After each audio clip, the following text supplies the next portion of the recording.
Worthless gutter trash like you belongs in a fucking dumpster, not a federal courthouse. Those 11 words, spat with the kind of venom that curdles your soul, would echo in the mind of Officer Vincent O'Malley for the rest of his miserable life, playing on a loop in the cold, dark silence of his future. Have you ever been judged unfairly? Ever had someone look at you and, in a single instant, decide your entire worth based on nothing more than their own twisted prejudice? Now, imagine that person has a badge, a gun, and the full weight of the law behind them. What you are about to witness is the most brutal, satisfying, and awe-inspiring story of instant karma you will ever see.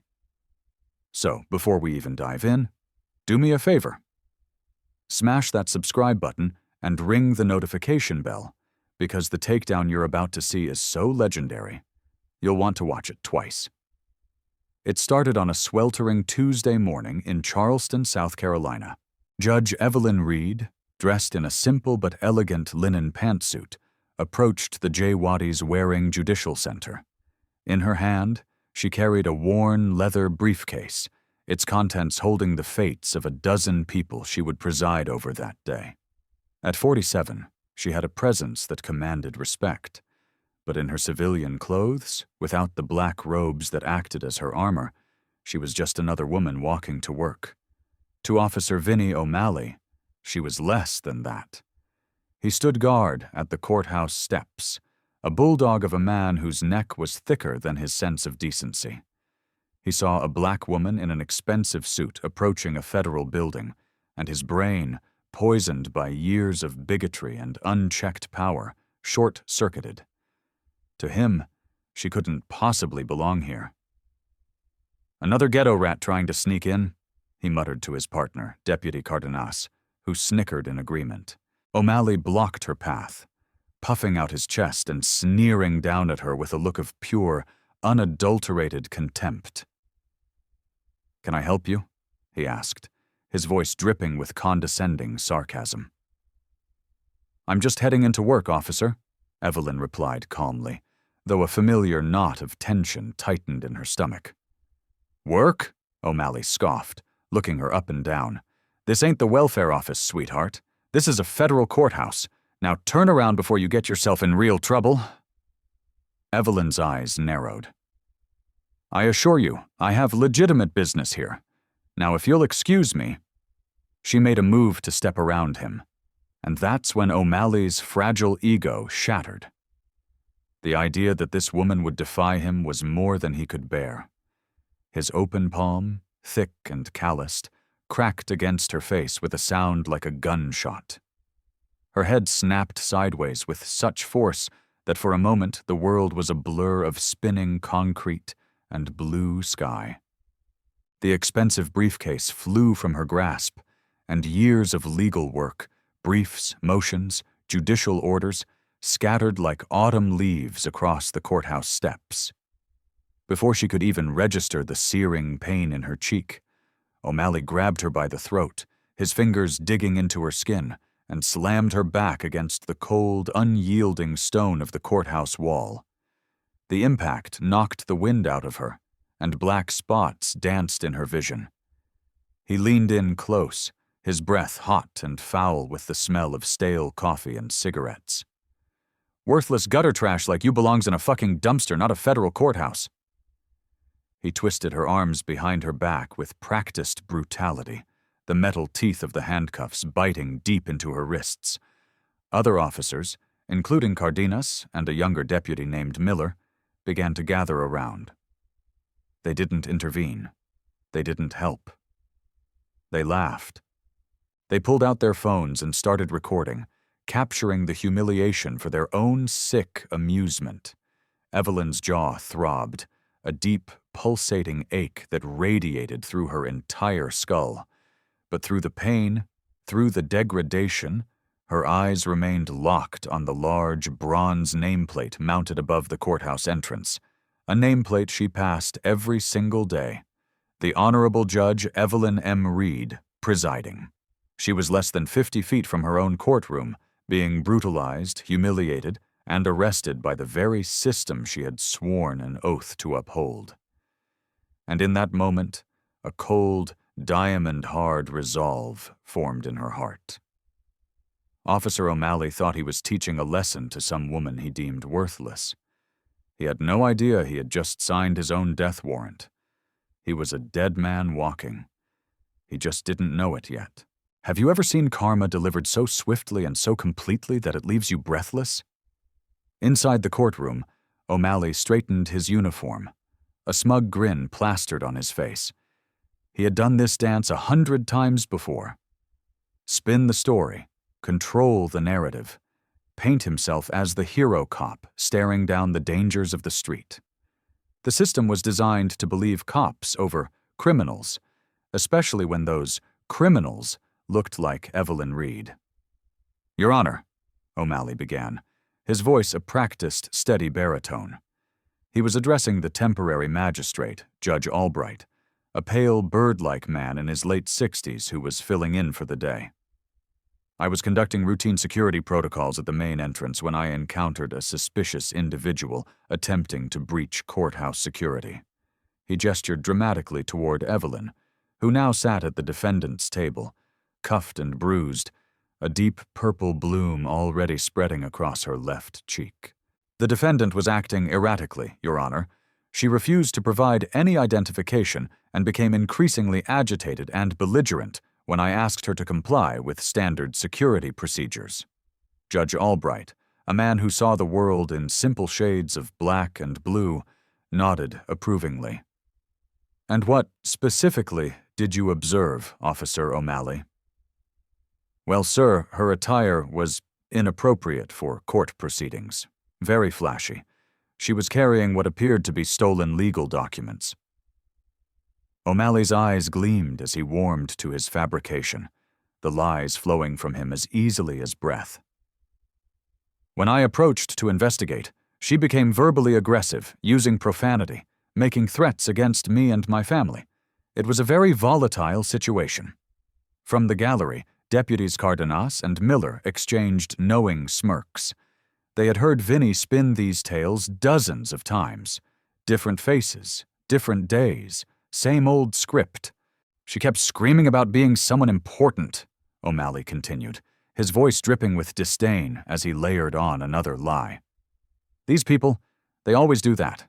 They claim to be lawyers, judges, senators, anything to try and get out of taking responsibility for their actions. I've seen this playbook before, Your Honor. It's a classic manipulation tactic." Judge Albright leaned forward, utterly captivated. "Did she attempt to flee or resist arrest, officer?" "Absolutely, Your Honor.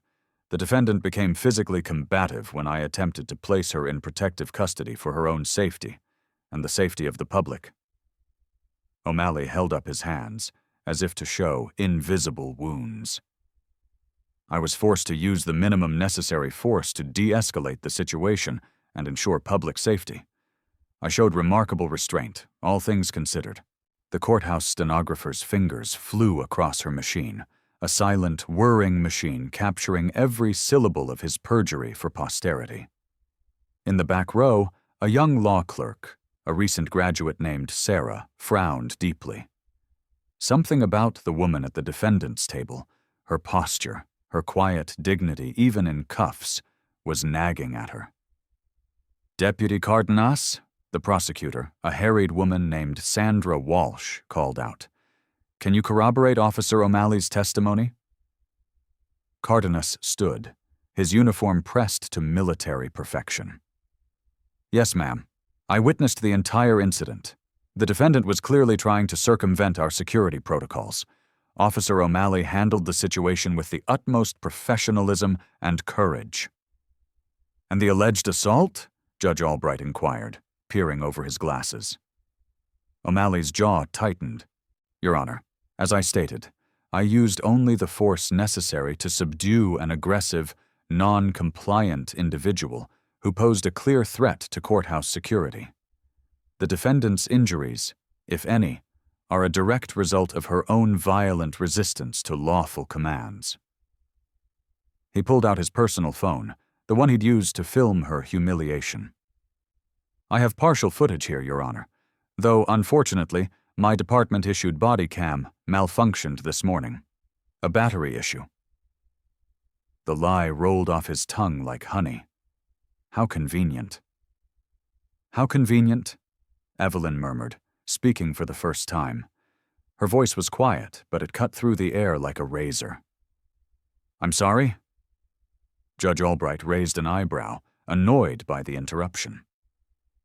Nothing, Your Honor, she replied calmly, her eyes blazing with a controlled fury that could have melted steel.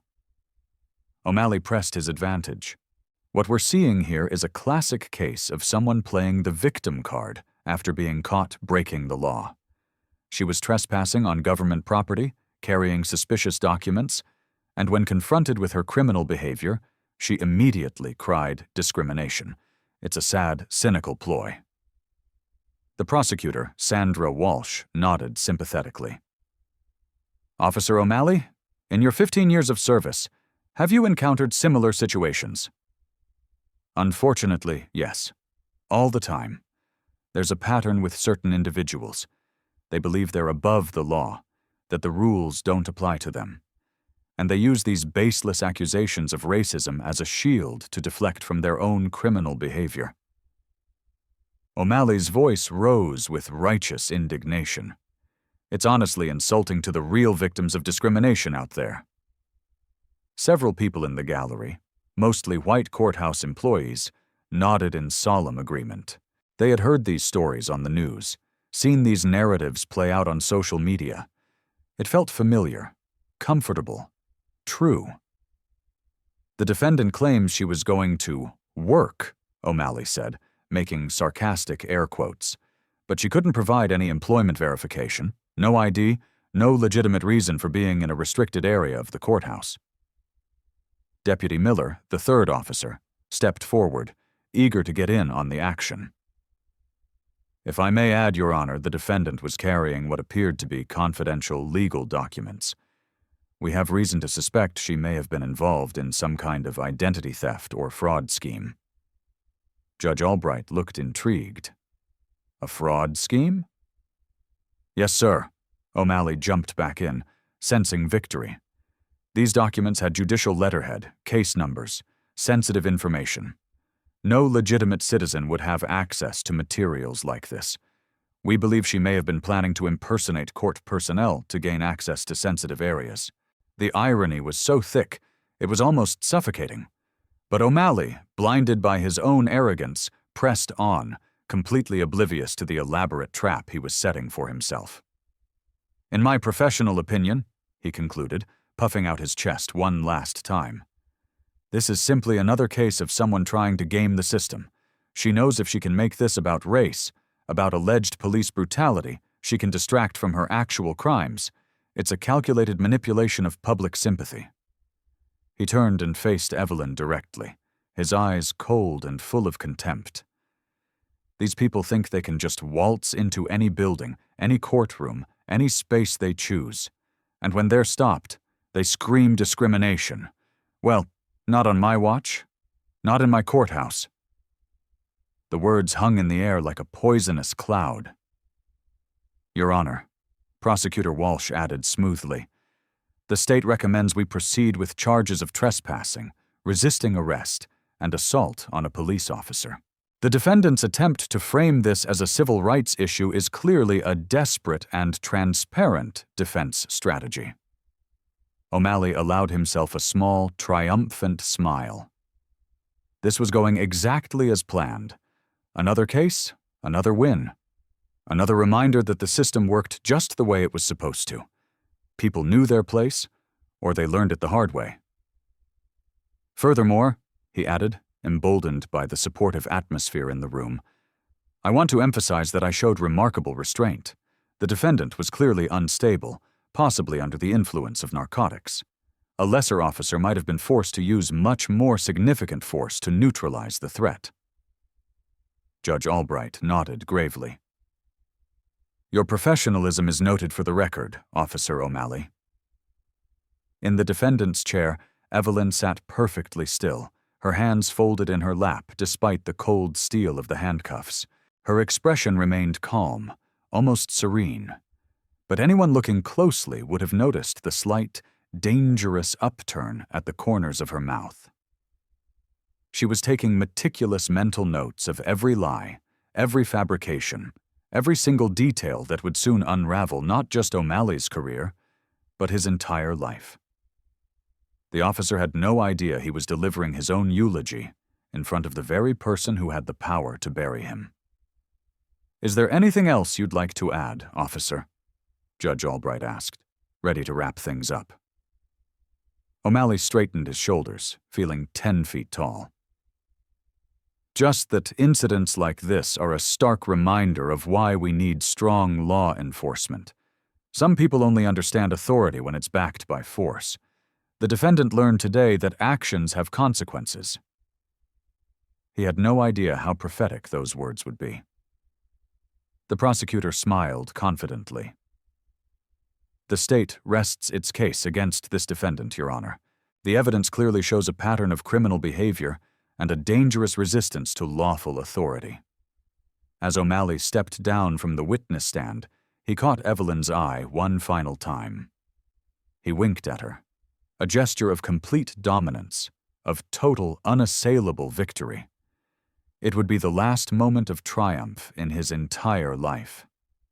"The defendant may now present her statement," Judge Albright announced, his tone suggesting this would be a mere formality before sentencing. Evelyn Reed rose slowly from her chair, the handcuffs clinking softly in the silent courtroom. Despite the ugly bruise on her cheek and the disheveled state of her clothes, she carried herself with an unmistakable, almost regal dignity that made several people in the room shift uncomfortably in their seats. "Thank you, Your Honor."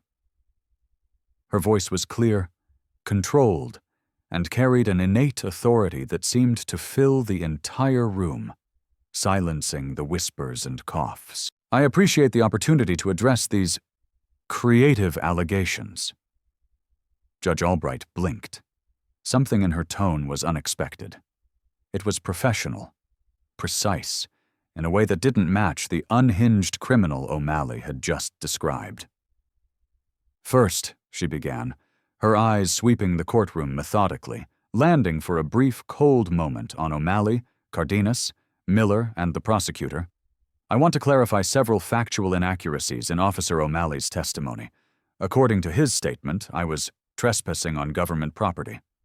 However, I was walking on a public sidewalk approaching the main entrance of this courthouse at approximately 8:47 a.m. She turned slightly, addressing Judge Albright directly. "Your Honor, I'm sure you're familiar with the Supreme Court ruling in Perry Education Association v. Perry Local Educators Association, which clearly establishes that public sidewalks, regardless of their proximity to government buildings, are traditional public forums where citizens have a constitutional right to be present." The stenographer's fingers paused mid-stroke. The prosecutor frowned, a flicker of uncertainty crossing her face. This wasn't the rambling, emotional outburst they'd expected from a cornered suspect. "Furthermore," Evelyn continued, her voice as sharp as a scalpel, "Officer O'Malley testified that I was carrying suspicious documents and suggested I was involved in identity theft. I'd like to examine that claim more closely." She gestured with her cuffed hands towards the evidence table where her scattered papers had been collected into a messy pile. "Those documents are indeed authentic legal materials. Specifically, they include pending case files for United States v. Henderson, judicial memoranda regarding sentencing guidelines, and administrative correspondence from the Chief Judge's office, all of which I have legitimate, and I would say unparalleled, access to in my professional capacity." "Professional capacity?" Judge Albright interrupted, intrigued despite himself. "And what exactly is your profession, Miss—" Evelyn paused, a slight, knowing smile playing on her lips. "Williams. My name is Evelyn Reed, and I think we'll get to my professional background shortly, Your Honor." A chill, cold and sharp, ran down Vinnie O'Malley's spine. Something was very, very wrong with this picture. Your Honor, if I may continue, Evelyn said, her voice taking on the familiar cadence of someone completely at home in a courtroom, someone who owned the space around her. Officer O'Malley also testified that I became verbally aggressive and used profanity. I'd like to address that claim by invoking my Fifth Amendment right to remain silent regarding any statements I may have made during the unprovoked assault. She paused, letting the legal weight of that statement sink in. However, I will note for the record that any statements I did make were in direct response to being physically assaulted without provocation, without warning, and without any shred of legal justification. The young law clerk in the back row, Sarah, sat bolt upright. That voice, that command of legal terminology, she knew it from somewhere. Now, regarding the officer's claim that his body cam malfunctioned, Evelyn continued, and now there was steel in her voice. Your Honor, I'm sure you're aware of the federal rules of evidence, particularly Rule 1006, which allows for the admission of summaries of voluminous recordings. I have every reason to believe that comprehensive, high-definition video and audio evidence of this morning's entire incident exists and will be made available to this court shortly. Judge Albright leaned forward, his earlier boredom completely gone. What kind of evidence are you referring to? Your Honor, this courthouse has an extensive security camera network, including high-definition 4K cameras positioned at 15-foot intervals along the main approach, all of which record on a continuous loop. Additionally, the County Sheriff's Department maintains an automatic, encrypted, cloud-based backup system for all officer body cam footage, regardless of any claimed equipment malfunctions on the local device. The color drained from O'Malley's face. He had completely forgotten about the courthouse security cameras in his rush to build his narrative. I would like to formally request, Evelyn continued, her voice ringing with authority, that this court issue an immediate preservation order for all electronic surveillance data from this morning, between the hours of 8:45 a.m. and 9:15 a.m., including but not limited to all courthouse security footage, all body cam backup files from all officers present, and any mobile phone recordings that may have been made by Officers O'Malley, Cardenas, and Miller at the scene. Prosecutor Walsh stood abruptly. Objection, Your Honor. The defendant cannot simply make wild evidentiary demands without proper legal representation. Evelyn turned to face the prosecutor with a look so cold and withering that the woman took an involuntary step back. Your Honor, pro se defendants have the constitutional right to present evidence in their own defense under the Sixth Amendment. Furthermore, Brady v. Form, Maryland establishes the prosecution's absolute obligation to preserve and turn over any and all potentially exculpatory evidence. Are you suggesting the state intends to violate my constitutional rights, Counselor? The silence in the courtroom was deafening. This was not how these cases were supposed to go. Judge Albright cleared his throat, suddenly looking very nervous. Miss Reed, you seem unusually familiar with legal procedure. Do you have formal legal training? I have some experience with the judicial system, Your Honor.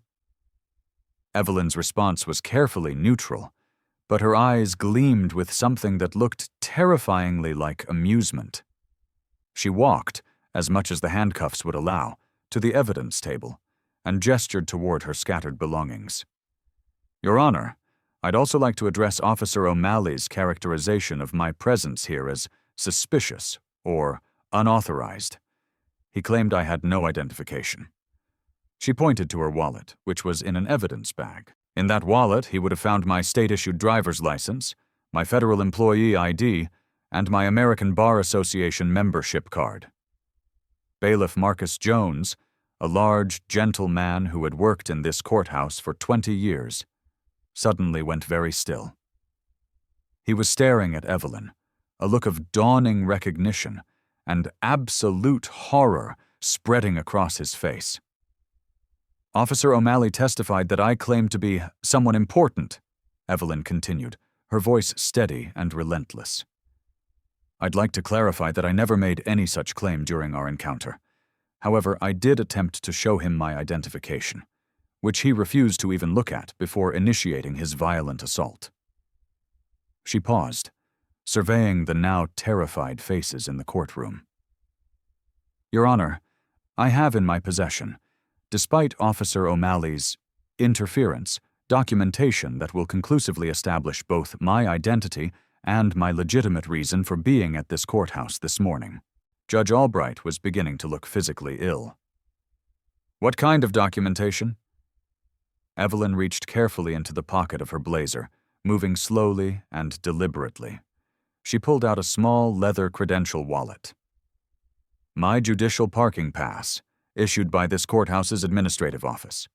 My building access card, programmed with entry codes for my judicial chambers, and my official judicial identification. Bailiff Jones shot to his feet, his face as pale as a ghost. He knew that wallet. He saw it every day. Your Honor, Evelyn said quietly, holding up the wallet so the golden judicial seal was clearly visible even from across the room. I believe there has been a significant and catastrophic misunderstanding about who exactly Officer O'Malley assaulted this morning. She let the wallet fall open. Perhaps, she suggested, her voice carrying the unmistakable tone of someone who was used to giving orders in courtrooms, not taking them. We should recess so that proper identifications can be verified. Judge Albright stared at the credential wallet, then at Evelyn's face, then at Bailiff Jones, who was nodding grimly, his expression a mask of pure terror. Court will recess for 15 minutes, Albright stammered, his voice hoarse. As the gavel fell, Vinnie O'Malley felt his entire world beginning to liquefy and crumble around him. Whatever sick, twisted game he thought he was playing, he was just now beginning to realize that he didn't even understand the rules. And he had just lost. Spectacularly. During the 15-minute recess, the courthouse buzzed with the frantic, nervous energy of a kicked beehive. In a small holding room adjacent to the courtroom, Evelyn sat calmly while Bailiff Marcus Jones fumbled with the handcuff keys, his large hands shaking so badly he could barely fit the key in the lock. Judge Reed, he whispered, his voice thick with horror and shame. Jesus Christ, Judge Reed, I am so sorry. I didn't recognize you in your street clothes, and when they brought you in like that, I just... It's all right, Marcus, Evelyn replied, her voice soft but firm as she rubbed her bruised wrists. You weren't part of this, but I need you to do something for me now. And I need you to do it quickly and quietly. Anything, Your Honor, anything at all. I need you to go to my chambers. Bring me my judicial robes, the black ones with the gold trim. And Marcus. She looked him directly in the eye, her gaze steady and intense. Bring my gavel, too, the engraved one from my swearing-in ceremony. Marcus nodded vigorously and hurried out, leaving Evelyn alone with her thoughts. She closed her eyes and took a deep, centering breath, the way she had learned to do during her 2 decades on the bench. This morning, she had been Judge Evelyn M. Reed, respected jurist, a protector of constitutional rights, a guardian of justice. In the span of 15 minutes, she had been transformed into a victim, a defendant, a woman in handcuffs facing a litany of trumped-up charges. But now, it was time to reclaim what was hers. Her phone, confiscated during the arrest but now returned by a terrified-looking Marcus, buzzed incessantly with missed calls and frantic messages. Her clerk, Janet Morrison, was in a full-blown panic. Judge Reed, where are you? The Peterson hearing is in 30 minutes. Your Honor, the attorneys are here asking about delays. Should I reschedule? Judge Reed, please call me back. There are rumors flying around that something happened on the courthouse steps. Evelyn typed back quickly, her fingers flying across the screen. Janet, tell the Peterson attorneys we'll reschedule. Something more important has come up. Clear my entire afternoon calendar. Now. She scrolled through her contacts until she found the number she was looking for. Chief Judge Diane Holloway, the formidable administrative head of the entire judicial district. "Diane, it's Evelyn." "Evelyn, thank God. We heard there was some kind of incident. Are you all right?" "I've been better, Diane. Listen to me. I need you to do something for me, and I need you to do it without asking any questions. Not yet." "Of course. Whatever you need." "I need you to contact the courthouse IT and security departments immediately. Tell them to preserve and make multiple redundant copies of all surveillance footage from this morning, between 8:45 and 9:15 a.m. All cameras, all angles, interior and exterior. And, Diane, make sure those copies are stored in different secure locations, off-site if possible." There was a tense pause on the other end of the line. "Evelyn, what in God's name happened this morning?" "A police officer named Vincent O'Malley just spent the last hour testifying under oath about how he heroically subdued a dangerous, trespassing criminal on courthouse property."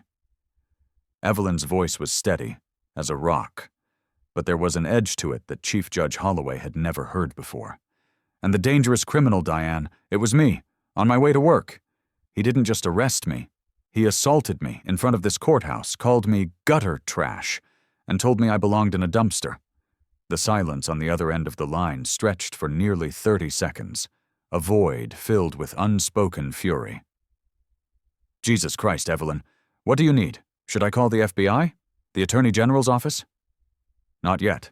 Right now, I need those recordings secured beyond any possibility of being lost or erased. And I need you to make some phone calls. I want every single case Officer Vincent O'Malley has testified in over the past 5 years pulled and flagged for immediate review. Every single one." "Consider it done. But Evelyn, you can't handle this case yourself. It's a massive conflict of interest. Oh, I'm not going to be the judge in this case, Diane. I'm going to be the star witness." "But first," Evelyn's voice turned to ice, "in about 10 minutes, I'm going to walk back into that courtroom wearing my judicial robes. Officer O'Malley is going to learn exactly who he assaulted this morning. And more importantly, he's going to learn who has the power to ensure he faces the consequences for every single one of his actions." Marcus returned, carrying a garment bag and a small, polished wooden box. "Your robes, Your Honor, and your gavel." Evelyn stood and unzipped the garment bag, revealing the flowing black judicial robes that had been her uniform and her armor for over 2 decades. As she slipped them on, she felt the transformation begin. The heavy fabric settled on her shoulders like a mantle of authority.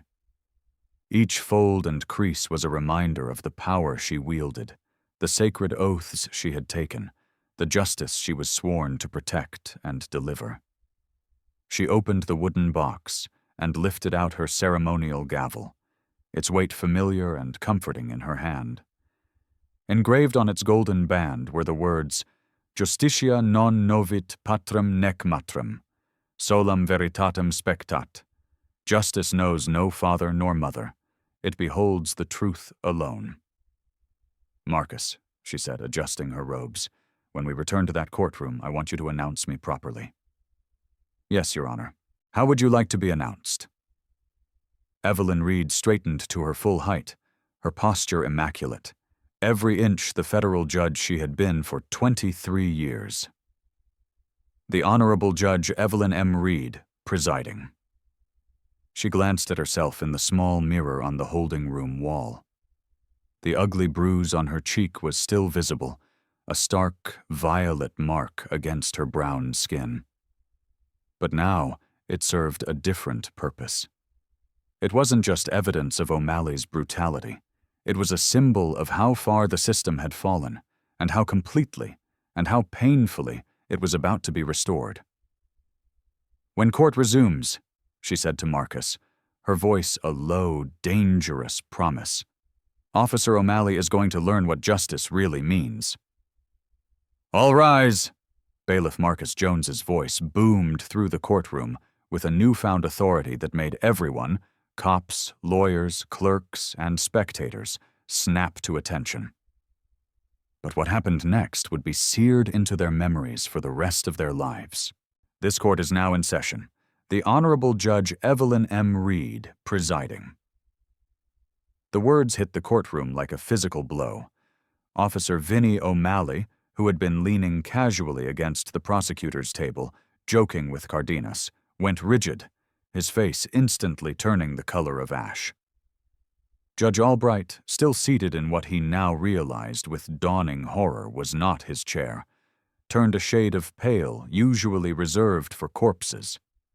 The prosecutor's mouth fell open in a silent, horrified gasp. Judge Evelyn Reed entered through the judge's chamber door, the one that had been locked to her just an hour before. She wore her full judicial robes, the gold trim catching the overhead lights. She moved with the measured, deliberate pace of someone who had walked this path thousands of times before, someone who owned this space. In her right hand, she carried her ceremonial gavel. The silence was absolute. Not a single person dared to breathe. She took her place behind the bench, her bench, and sat down slowly, deliberately.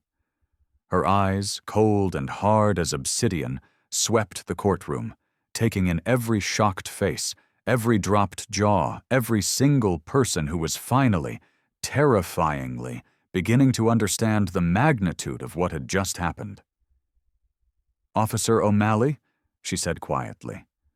Her voice, amplified by the courtroom's acoustics, carried the full, crushing weight of judicial authority. "You may remain standing." O'Malley looked like he was about to vomit. His face had cycled from red to white to a sickly green in the span of 30 seconds. Your Honor," Judge Albright stammered, scrambling to his feet. We didn't. I mean to say—" "Judge Albright," Evelyn interrupted, her tone crisp but not unkind. "Thank you for managing my courtroom during my unexpected and unavoidable delay. You may return to your own docket now. I will handle this matter from here." Albright practically fled from the courtroom, his robes billowing behind him as if he were being chased by the hounds of hell. Evelyn turned her undivided attention back to O'Malley, who was now visibly shaking, his legs trembling so hard it was a miracle he was still upright. "Officer O'Malley, approximately 2 hours ago, you testified under oath in this courtroom. Do you recall your testimony?" I... O'Malley couldn't form words.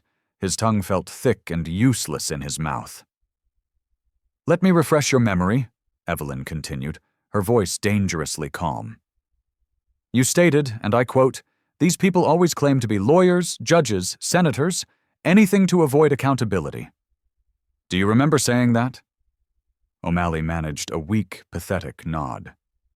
"You also stated that I was, and again I quote, 'another entitled activist looking for a payday,' and that you had seen, quote, 'this playbook before.' Is that an accurate recollection of your sworn testimony?" The courtroom was so quiet that the hum of the air conditioning sounded like a jet engine. "And perhaps most memorably," Evelyn's voice grew colder, harder. "You stated that people like me need to learn that, quote, 'actions have consequences.' Do you recall offering that particular piece of wisdom, officer?" O'Malley's legs finally gave out. He grabbed the edge of the prosecutor's table to keep from collapsing. Evelyn reached under her bench and pulled out a tablet computer, the screen already glowing. "Officer O'Malley, I'd like to show you some evidence that has just been brought to my attention by the Chief Judge's office." She turned the tablet screen toward the stunned courtroom. On it was crystal clear, multi-angle security camera footage from the courthouse steps. "This is footage from courthouse security camera number 7, which has an unobstructed 4K view of the main entrance." Her finger touched the screen, and the video began to play. The courtroom watched in shared, horrified silence as the events of the morning unfolded. There was Evelyn, walking calmly toward the courthouse. There was O'Malley, blocking her path. And then his voice, clear as day, captured by the camera's sensitive microphone, filled the courtroom. Another ghetto rat trying to sneak in. Several people in the gallery gasped audibly. The video continued, showing O'Malley's unprovoked, brutal assault in vivid, sickening detail. The slap that snapped Evelyn's head to the side, the brutal grab of her throat, the slam against the wall, the handcuffs. But the most damning moment, the one that sealed his fate, was yet to come. Worthless gutter trash like you belongs in a fucking dumpster, not a federal courthouse. O'Malley's own words, spoken with such raw venom and hatred, echoed through the hallowed halls of his own courthouse. Several jurors from other cases who had been waiting in the gallery stood up and walked out in disgust. "Officer O'Malley," Evelyn said, pausing the video, "do you see any verbal aggression from the defendant in this footage? Any profanity? Any threats?" O'Malley remained silent, his career, his life, disintegrating before his very eyes. "Now," Evelyn continued relentlessly, "let's examine your claim that your body cam malfunctioned." She swiped to a new video file. "This is backup footage from your own body cam, automatically uploaded to the county's encrypted cloud storage system every 60 seconds. A system you apparently forgot existed." The new video began playing, and O'Malley's voice once again filled the courtroom, but this time it was even worse. This was the unedited director's cut. "Look at this uppity bitch thinking she can just waltz into my courthouse. These people need to learn their place. Time to teach another one a lesson." The prosecutor, Sandra Walsh, was frantically gathering her papers, trying to create as much physical distance as possible from the catastrophe unfolding next to her. But Evelyn wasn't finished with her, or with his partners. "Deputy Cardenas, Deputy Miller," she called out, her voice cracking like a whip. "You both testified under oath that Officer O'Malley handled this situation with utmost professionalism. Would either of you like to revise those statements now, under penalty of perjury?" Both officers were already edging toward the exit, their faces sheet white with terror. "And here," Evelyn said, advancing the video to show the assault from O'Malley's own first-person perspective, "we can see the exact moment when Officer O'Malley committed felony assault against a federal judge." She let those last two words hang in the air for a long, heavy moment. Federal. Judge. O'Malley's knees finally buckled. He collapsed into the prosecutor's chair. "But wait," Evelyn said, her voice taking on an almost conversational tone that was somehow more terrifying than her anger. "There's more." She pulled up a new file on her tablet. "This is audio from Deputy Miller's body cam, which was apparently functioning perfectly this morning." A new voice filled the courtroom. Miller's voice, speaking to Cardenas while O'Malley was assaulting Evelyn. "Dude, Vinny's really going off on this one. You think she's actually somebody important like she keeps saying?" Cardenas's voice responded, followed by a snicker. "Nah, man. Look at her. Vinny knows what he's doing. Probably just another welfare queen trying to scam the system." Then came the sound of more laughter from the officers as they watched their colleague brutalize a sitting federal judge. The few remaining spectators in the gallery were staring at the three officers with expressions of undisguised revulsion. "Officer O'Malley," Evelyn said, setting down her tablet with a soft click. "You asked me earlier if I had any employment verification. Well, I do." She gestured to the Great Seal of the United States mounted on the wall behind her bench, then to her nameplate, then to the official oil-painted portrait of her that hung in the courthouse lobby. "I have been the presiding judge of this courthouse for 23 years, Officer O'Malley. Every case you've ever testified in, every warrant you've ever requested, every search you've ever conducted in this jurisdiction has been under my ultimate authority." O'Malley finally found his voice, though it came out as a pathetic, strangled whisper. "Your Honor, I didn't know." "You didn't know?" Evelyn repeated slowly, letting the pathetic excuse hang in the air before dissecting it. "You didn't know, because you didn't bother to look. You saw a black woman, and you made assumptions. You saw someone you thought was powerless, and you decided to abuse your power. She leaned forward slightly, her eyes locking onto his. But Officer O'Malley, there's something else you didn't know. The courtroom held its breath. For the past 6 months, my office has been conducting a joint investigation with the FBI's Civil Rights Division into a pattern of misconduct, racial bias, and excessive force within the Charleston Police Department. O'Malley's face went completely white. He looked like he'd seen a ghost. This morning's incident wasn't random, Officer O'Malley.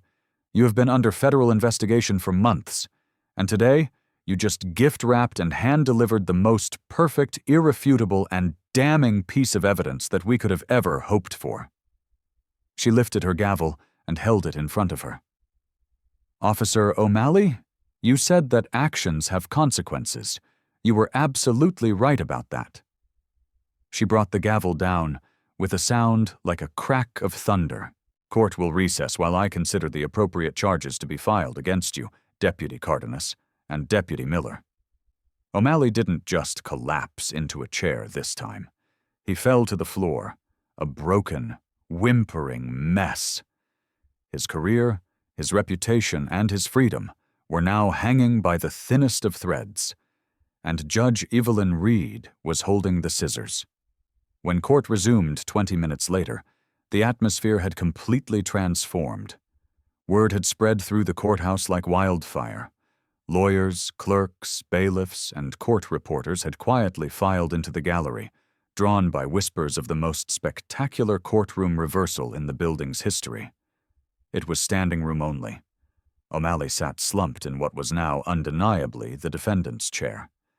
His uniform was wrinkled, his face ashen and tear-streaked. His new attorney, a nervous public defender named Michael Carter, who had been hastily summoned, kept shooting worried glances between his catatonic client and the judge's bench. Judge Evelyn Reed returned to her bench with the same measured dignity she had displayed thousands of times before. But now, every eye in the room saw her differently. This wasn't just any judge. This was the woman who had been brutally assaulted by the man now trembling before her. She was both victim and arbiter, a living embodiment of the justice system's failure and its only hope for redemption. Officer O'Malley, she began, her voice now devoid of anger, replaced by a cold, surgical precision. Before we proceed with the serious criminal charges you and your colleagues now face, I believe this court, and everyone present, deserves to understand exactly who you assaulted this morning. She stood, moving from behind the bench to address the packed courtroom directly, as if they were her jury. My name is Judge Evelyn M. Reed. I have served as the presiding judge of this United States District Court for 23 years. I was appointed to this position by President Clinton in the year 2000, and I was confirmed by the United States Senate with a unanimous bipartisan vote. Her voice grew stronger with each word, a crescendo of accomplishment and authority. I graduated magna cum laude from Harvard Law School, where I was the first black woman to serve as editor-in-chief of the Harvard Law Review. Before my appointment to the bench, I served for 8 years as a federal prosecutor in the Civil Rights Division of the Department of Justice. O'Malley's attorney was frantically scribbling notes, likely calculating just how many centuries in federal prison his client was facing. During my tenure as a federal prosecutor, I specialized in cases involving police misconduct, civil rights violations, and institutional racism. I successfully prosecuted 47 cases against law enforcement officers who abused their authority and violated their oath. She paused, letting that number sink into the silent room. In my 23 years on this bench, I have presided over more than 15,000 cases. I have sentenced hundreds of defendants, from petty thieves to murderers. I have seen every type of criminal behavior, every excuse, every justification.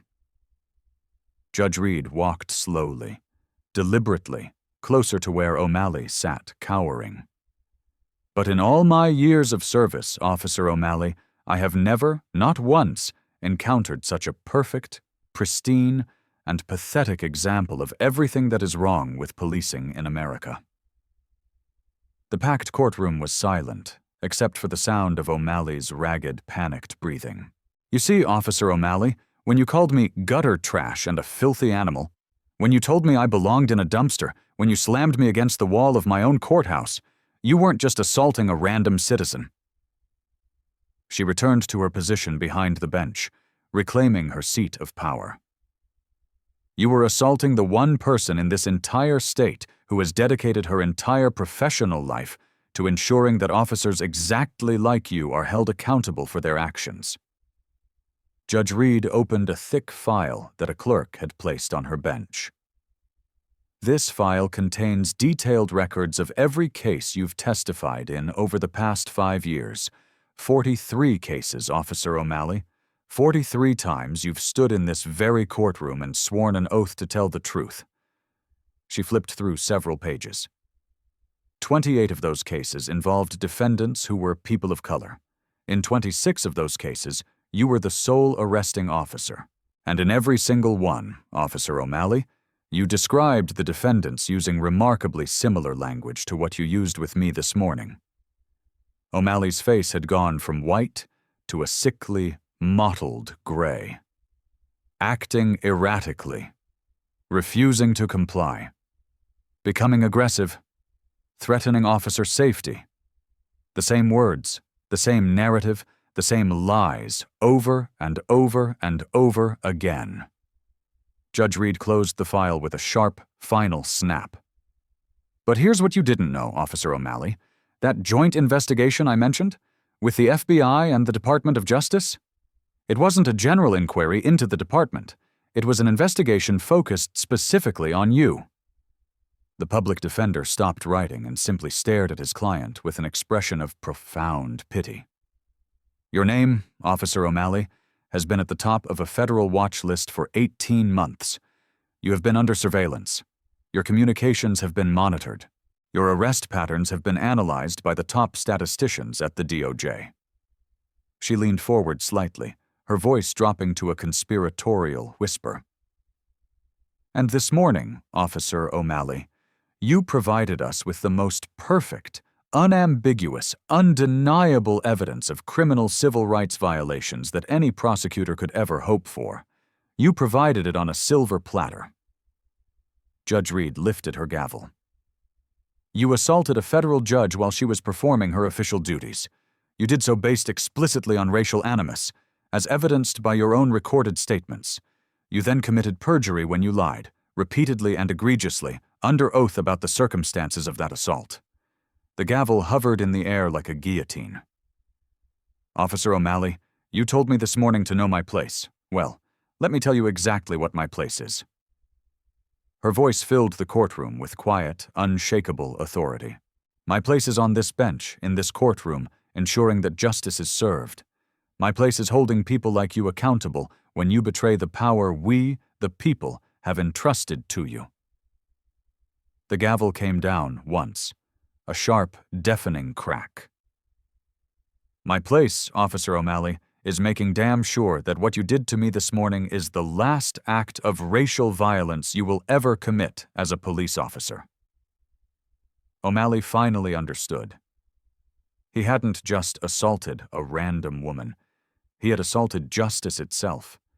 And justice was about to hit back with the force of a hurricane. Judge Evelyn Reed stood behind her bench, her judicial robes flowing around her like armor forged from justice itself. The packed courtroom held its collective breath as she prepared to deliver what everyone knew would be a historic verdict. "Officer Vincent O'Malley," she began, her voice carrying the weight of centuries of jurisprudence.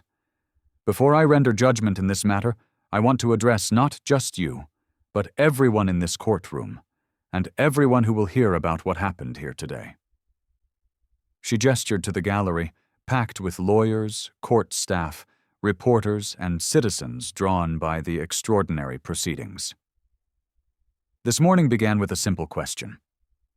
What happens when someone with a badge and a gun believes they are above the law? What happens when years of unchecked power, departmental protection, and systemic rot create a person who thinks they can assault a federal judge on the steps of her own courthouse and face no consequences. O'Malley sat slumped in his chair, his life and career crumbling around him in real time. "The answer, Officer O'Malley," Judge Reed declared, her eyes burning into him, "is standing before you right now." She picked up her gavel, the one engraved with the promise of truth. "For 15 years, you have terrorized this community. For 15 years, you have violated the constitutional rights of citizens whose only crime was existing while black or brown. For 15 years, you have made a complete and utter mockery of the badge you were sworn to honor." Her voice grew stronger, more passionate, fueled by a lifetime of fighting these battles. "But your greatest mistake, Officer O'Malley, wasn't any single act of brutality. It wasn't the lies or the cover-ups.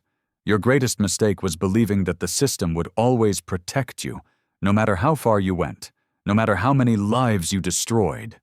O'Malley finally looked up, his eyes red-rimmed and utterly defeated. "This morning, when you called me gutter trash and told me I belonged in a dumpster, when you slammed me against the wall of my own courthouse, when you handcuffed me and paraded me through these halls like a criminal, you thought you were asserting your dominance over just another powerless victim." Judge Reed leaned forward, her voice dropping to a near whisper, forcing everyone in the packed courtroom to strain to hear her words. "But I was never powerless, Officer O'Malley, and neither were any of the hundreds of people you've brutalized over the years. The only difference is that today, justice finally had a witness who could fight back." She straightened to her full height, a towering figure of righteous fury. "Officer O'Malley, based on the irrefutable evidence presented in this courtroom, evidence that came from your own mouth, your own actions, your own camera, I find you guilty of assault in the 1st degree, a felony."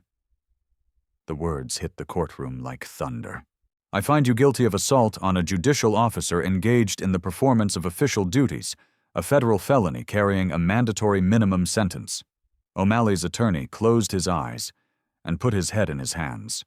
"I find you guilty of deprivation of civil rights under color of law, a federal felony punishable by up to 10 years in prison."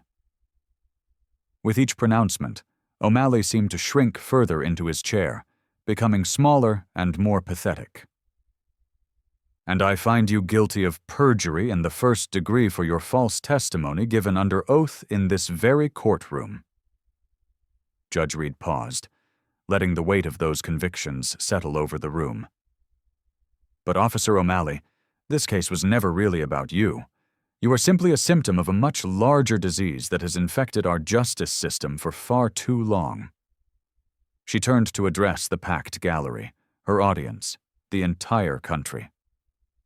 "For too long, we have allowed police officers to operate with impunity. For too long, we have dismissed complaints, ignored damning evidence, and paid out millions in taxpayer-funded settlements while allowing the abuse to continue unchecked. For too long, we have told victims of police brutality that their experiences don't matter, that their word doesn't count, that justice simply isn't for them." Her voice rose with the passion of 1,000 unheard voices. "But that ends today. Here, now. What happened in this courtroom today is proof that no one is above the law. Not police officers, not prosecutors, not politicians, and not even judges. No one." O'Malley suddenly broke down completely, his body shaking with racking sobs that echoed through the silent courtroom. "I'm sorry," he whispered, the words choked with self-pity. "I'm so sorry, I didn't know. I never meant—" Judge Reed looked down at the broken man on the floor with something that might have been pity, had it not been burned away by years of seeing the wreckage men like him left behind. "Officer O'Malley, your apology is 15 years and 47 formal complaints too late. Your remorse is only appearing now because you finally got caught by someone with the power to hold you accountable." She lifted her gavel high above her head. But here is what I want you to understand in your final moments as a free man. Every single person you brutalized over the years deserved the same justice I am delivering today. Every grandmother you called a slur, every teenager you planted drugs on, every doctor you arrested for living in the wrong neighborhood, they all deserved this moment. They all deserve to see you held accountable. The gavel hovered in the air, a pendulum of fate. Today, I am not just delivering justice for myself. I am delivering justice for every person whose complaints were dismissed as unsubstantiated. I'm delivering justice for every family that had to watch their loved one be brutalized while the system looked the other way. Her voice filled every corner of the courtroom. Officer O'Malley, you told me this morning to know my place. Well, let me tell you what my place is. My place is ensuring that bullies like you can never again hide behind a badge while destroying innocent lives. The gavel came down with a sound like the crack of creation. Officer Vincent O'Malley, you are hereby sentenced to the maximum penalty allowed by law. You will serve 25 years in federal prison without the possibility of parole. O'Malley collapsed completely, his sobs now the uncontrollable wails of a damned soul.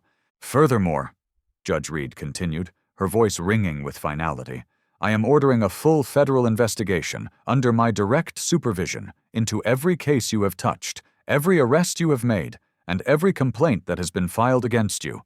The victims you have silenced for 15 years will finally have their day in court. She set down her gavel and looked out over the packed courtroom, her gaze both a warning and a promise. Let this be a message to every police officer, every prosecutor, every official who thinks they can abuse their power without consequences. Justice may be blind, but she sees everything, and eventually she comes for everyone. The courtroom erupted in spontaneous, thunderous applause that lasted for 5 full minutes. Justice, for once, had been served. 6 months later, the ripple effects of that historic morning continued to transform Charleston's entire justice system. Officer Vincent O'Malley was serving his 25-year sentence in a maximum security federal prison, where his fellow inmates, having learned of his crimes through extensive news coverage, made his life a living hell. His badge, his pension, his freedom. All gone. The man who once terrorized a community now spent his days in protective custody, finally understanding what it truly felt like to be powerless. But O'Malley's downfall was just the beginning. The federal investigation Judge Reed ordered uncovered a web of corruption that reached deep into the police department's command structure. 12 other officers were terminated. 4 supervisors, including the chief, were criminally charged with conspiracy and obstruction of justice. The entire department was placed under a federal consent decree, forcing radical top-to-bottom reform. Chief Judge Diane Holloway established new protocols requiring automatic federal review of any case involving allegations of police misconduct. Body cameras became mandatory for all officers, with tamper-proof cloud-based systems that could never be malfunctioned away again. Most importantly, the 432 cases O'Malley had tainted were reopened. Dozens of wrongfully convicted defendants were exonerated and released from prison, walking into the arms of weeping family members. Hundreds more had their charges dropped or their sentences reduced. The city of Charleston paid out an additional $8.7 million in compensation to O'Malley's victims, money that came directly from the police department's bloated budget. Judge Reed herself became a national symbol of judicial integrity and courage. She was invited to speak at law schools and conferences across the country, sharing the story of how one moment of violence revealed decades of systemic abuse. Her message was always the same. Justice delayed is justice denied, but justice delivered is justice for all. The J. Wattie's Waring Judicial Center, where it all happened, was officially renamed the Judge Evelyn M. Reed Federal Courthouse in her honor. A bronze plaque near the entrance now commemorates the morning that changed everything with a simple inscription. Here, justice finally found its voice. But perhaps the most powerful change was in the community itself. Citizens who had spent years terrified of reporting police misconduct began coming forward, their voices finally being heard. Community oversight boards with real power were established. Police training programs were completely overhauled, with Judge Reed personally designing new curricula on constitutional rights, de-escalation, and unconscious bias. The young law clerk, Sarah, who had witnessed the proceedings that day, was so inspired by Judge Reed's courage that she dedicated her career to civil rights law. She now works for the ACLU, fighting similar battles in courtrooms across the nation. Deputies Cardenas and Miller, the officers who had supported O'Malley's lies, were terminated and faced federal charges. Their recorded laughter while watching a federal judge be brutalized became evidence in a case study taught at police academies nationwide as a stark example of institutional corruption and the blue wall of silence. The video of Judge Reed delivering her verdict became one of the most watched courtroom clips in Internet history, viewed over 50 million times. Comments poured in from around the world, from people who had experienced similar injustices but had never seen accountability delivered so completely, so publicly, so perfectly. Today, Vinnie O'Malley sits in his prison cell, probably thinking about the moment he chose to assault a woman because he thought she was powerless. He thought he knew his place in the world. He thought he knew hers. He was wrong about both. Because sometimes justice doesn't just wear a blindfold. Sometimes justice wears judicial robes. Sometimes justice carries a gavel. And sometimes, when the moment is right, justice hits back. Never underestimate the power of standing up to bullies. Share this story if you believe everyone deserves justice, regardless of who they are or what they look like. Hit that like button if you want to see more stories of courage triumphing over corruption. And please subscribe, because stories like this happen every day, and we all deserve to see the moment the tables are turned. Your voice matters. Your story could be next. Remember, the truth always finds a way.